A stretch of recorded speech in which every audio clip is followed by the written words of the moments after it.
Good morning. Good morning.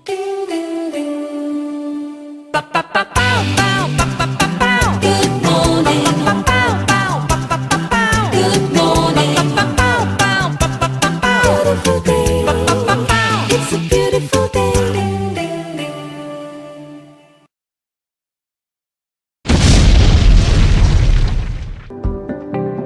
Good morning, children. Let us recall what you have learned in the past lesson.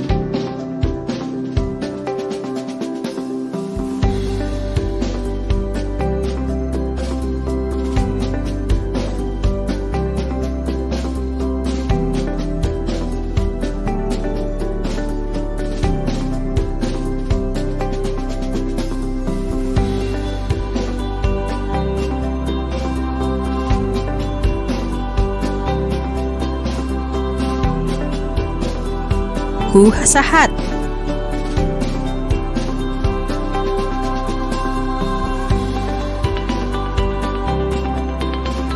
What is on the mat?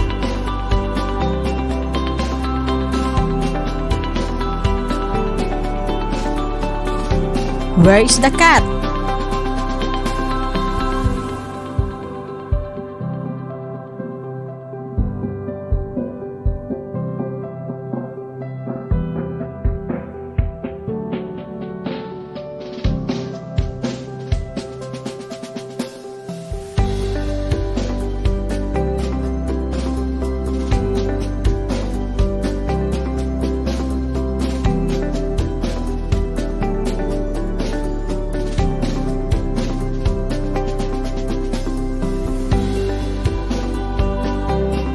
Today, we will read phrases, sentences, and short stories with short I. Then, we'll answer the who, what, and where questions about them. Let's start to read. Dig a pit. Sick team. 6 bibs. A big wig. Bin with a lid.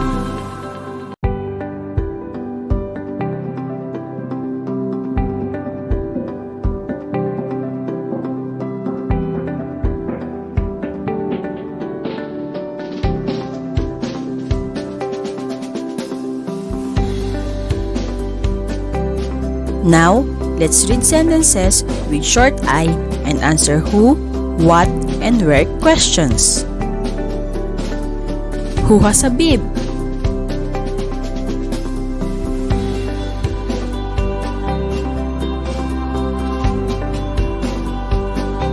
Where is the pig?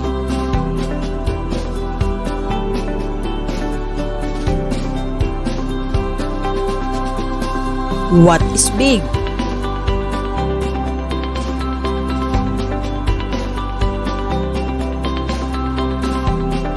What has a lid?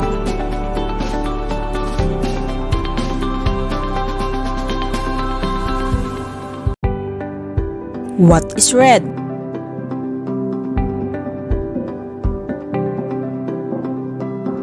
Now let's read the story and answer the succeeding questions.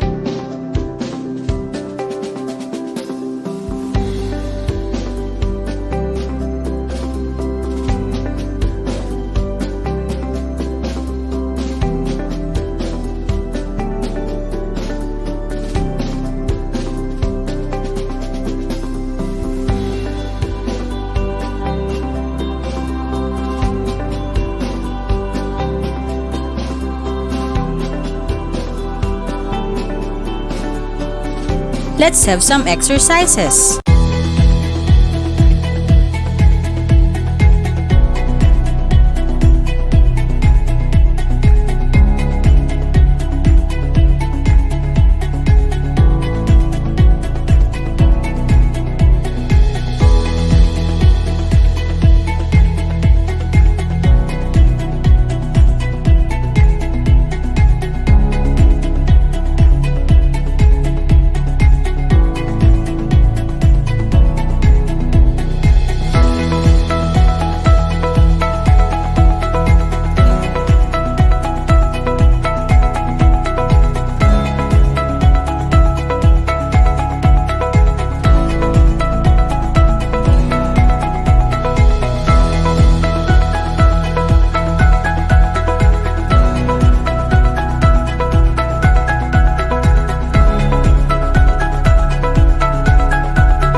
is used when asking about a person?